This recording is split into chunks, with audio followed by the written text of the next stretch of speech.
Hello friends, एक बार फिर आपको अपने चैनल चंद्रलोक भाई पटेल पर स्वागत है। और आज हम पढ़ने वाले हैं त्रिकोणमिति के कुछ अनुप्रयोग। मतलब जो हम त्रिकोणमिति चैप्टर पढ़े हैं उस चैप्टर का कहाँ कहाँ हमको प्रयोग होगा उसके बारे में आज हम जानेंगे। तो चलिए देखते हैं कि त्रिकोणमिति का प्रयोग कहाँ कहाँ हमारे लाइफ में है। आप यहाँ पर देख पा रहे हैं कि यहाँ पर एक लड़की है जो इस पतंग को देख रही है। यदि यह लड़की इस पतंग की जमीन से ऊंचाई ज्ञात करना चाहती है तो ये इसकी ऊंचाई बिना मापे त्रिकोणमिति की मदद से ज्ञात कर सकती है। इसके लिए इस लड़की के आँख पर जो ये कोण बन रहा है वो कोण की जानकारी होना चाहिए। यदि मान लिए इसके आँख पर 60 डिग्री का कोण बन रहा है और इसको यदि पता है इस लड़की को कि हमको यहाँ से यहाँ तक की दूरी x मीटर है, तो ये लड़की बिना पतंग की ऊंचाई ज्ञात किए ये बता सकती है कि इसकी ऊंचाई क्या है, और वो भी त्रिकोणमिति के मदद से। यहाँ पर आप देख पा रहे हैं ये एक चिमनी है और चिमनी से कुछ दूरी पर खड़ा एक लड़की है। और ये लड़की इस चिमनी को देख रही है, चिमनी के शिखर को। यदि ये लड़की चाहती है कि चिमनी का ऊंचाई हम पता कर ले तो ये आराम से चिमनी का ऊंचाई पता कर सकती है। क्यों? क्योंकि इस लड़की को चिमनी की ऊंचाई ज्ञात करने के लिए चिमनी से लड़की की दूरी पता होना चाहिए और इसके आँख पर कितना डिग्री का ये कोण बन रहा है ये पता होना चाहिए। जब ये दूरी और इसकी आँख पर बना कोण पता चल जाएगा तो ये चिमनी की ऊंचाई भी लड़की बता सकती है। किस माध्यम से? तो त्रिकोणमिति के माध्यम से। आगे यहाँ पर आप देख पा रहे हैं ये एक मीनार दिख रहा है। यदि यहाँ पर जो ये परीक्षक दिख रहा है, यदि ये परीक्षक चाहे कि मीनार की ऊंचाई हम ज्ञात कर ले बिना मापे तो ये ज्ञात कर सकता है। कैसे ज्ञात कर सकता है? तो इस व्यक्ति की दूरी मीनार से कितना है वो पता होना चाहिए और इसके आँख पर कितना डिग्री का कोण बन रहा है ये पता होना चाहिए। तो इस तरह के क्वेश्चन का हल त्रिकोणमिति के प्रयोग से हम कर सकते हैं। अब समस्या यहाँ यह आता है कि ये तो दूरी हम माप लेंगे, यह हम फीता से माप ले या किसी भी माध्यम से हम इस दूरी को माप सकते हैं।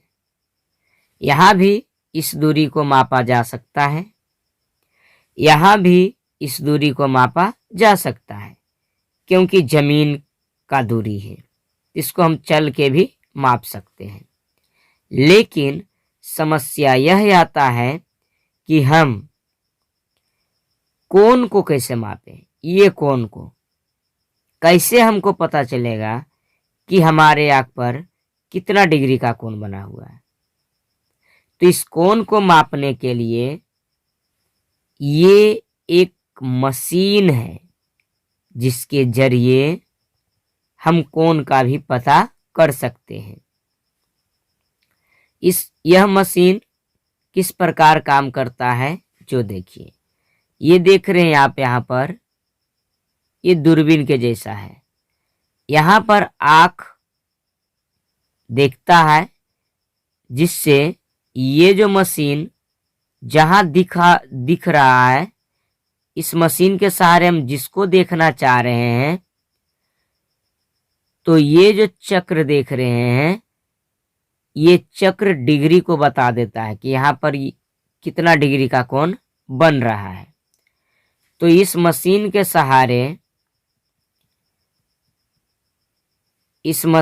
सहारे हम कोण को माप सकते हैं। अब बताइए, ये मशीन आपका कोण माप दिया, ये दूरी आप माप लिए, तो आप इस मीनार पर बिना चढ़े नीचे से ही ये चिमनी की ऊंचाई आप ज्ञात कर सकेंगे। ये चिमनी की ऊंचाई, यहां भी इस मीनार के ऊपर बिना चढ़े ही हम नीचे बैठे बैठे ही इस मीनार की ऊंचाई को ज्ञात कर पाएंगे। यहां भी ये पतंग की ऊंचाई को हम नीचे से ही ज्ञात कर लेंगे कि पतंग कितना ऊंचा उड़ रहा है। तो चलिए कुछ त्रिकोणमिति का हम प्रयोग कर देखते हैं कि हम किस प्रकार किसी भी क्वेश्चन को, यदि हमको बिना मापे दूरी ज्ञात करना है या ऊंचाई ज्ञात करना है, तो कैसे ज्ञात करते हैं। इसके लिए हम आपको नेक्स्ट पेज पर लेकर चलते हैं, जहां पर आपको क्वेश्चन मिलेगा। देखिए, यहां पर आपको क्वेश्चन दिख रहा है, क्या दिख रहा है। यहां क्वेश्चन आपको दिख रहा है, धरती पर एक मीनार ऊर्ध्वाधर खड़ी है, मतलब सीधा खड़ी है। धरती के एक बिंदु से जो मीनार के पाद बिंदु से 15 मीटर दूर है, मीनार के शिखर का उन्नयन कोण 60 डिग्री है, तो मीनार की ऊंचाई ज्ञात कीजिए। क्या बोला? ये बोल रहा है धरती पर एक मीनार सीधा खड़ी है। ये मान लिए ये धरती है, ये धरती है। इस धरती पर ये मीनार सीधा खड़ी है। फिर आगे क्या बोलता है, धरती के एक बिंदु से जो मीनार के पाद बिंदु से 15 मीटर दूर है। इस धरती पर एक बिंदु है, मान लिए वो बिंदु सी है। ये मीनार के जो पाद बिंदु है, इस मीनार के पाद बिंदु से 15 मीटर दूर है, जो बिंदु सी है। आगे बोलता है मीनार के शिखर का उन्नयन कोण 60 डिग्री है। जो ये मीनार का शिखर है, इसका जो उन्नयन कोण बन रहा है यहाँ पर, वो 60 डिग्री है। तो बोलता है मीनार की ऊंचाई ज्ञात कीजिए। तो देखिए हम इसको कैसे ज्ञात करते हैं। सबसे पहले आप क्या करिए, इसको मान लीजिए, माना कि जो पूछा है उसी को मान लीजिए। मीनार की ऊंचाई, मीनार की ऊंचाई क्या माने थे हम, यहाँ ये माने थे, ये भी था। तो मीनार की ऊंचाई ए बी है, एवं ये जो BC आप देख रहे हैं, BC बराबर 15 मीटर, मीनार के पाद बिंदु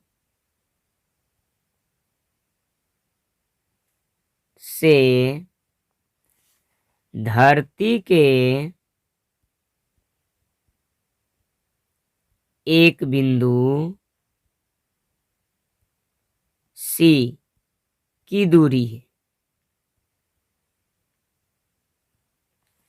देख पा रहे हैं, ये जो हमारा BC है, हम दूसरा कलर ले लेते हैं। ये जो हमारा BC देख रहे हैं, ये क्या है? मीनार के पाद बिंदु और धरती पर स्थित बिंदु C की दूरी है। तो हमको तो ये पूछा है।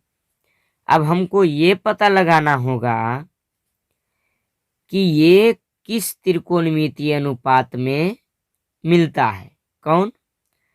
तो ये तो हमारा 90 डिग्री का कोण बन गया, और 90 के जो सामने होता है उसको हम कर्ण बोलते हैं, और थीटा के जो सामने होता है उसको लंब बोलते हैं, और ये जो बच गया वो हमारा आधार हो गया। अब देखिए, हमको लंब ज्ञात करना है, आधार हमको दे दिया है, तो हमको ये पता लगाना होगा कि लंब और आधार किस त्रिकोणमितीय अनुपात में आता है। तो हम जानते हैं लंब बटा आधार tan थीटा में आता है। तो हम चलेंगे समकोण त्रिभुज ABC में। यहाँ लिखते हैं समकोण त्रिभुज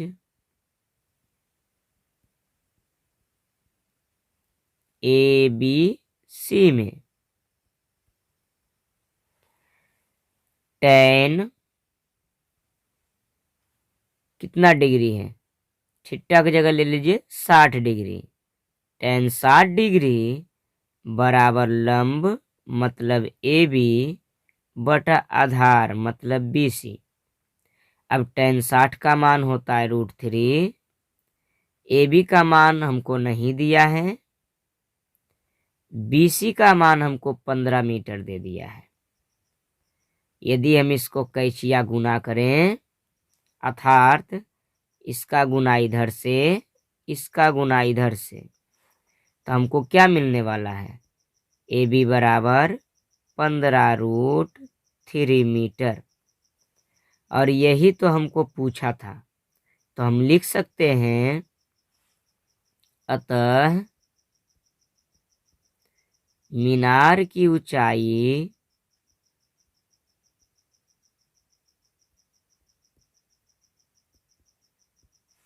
बराबर 15√3 मीटर। और यही आपका क्या हो गया?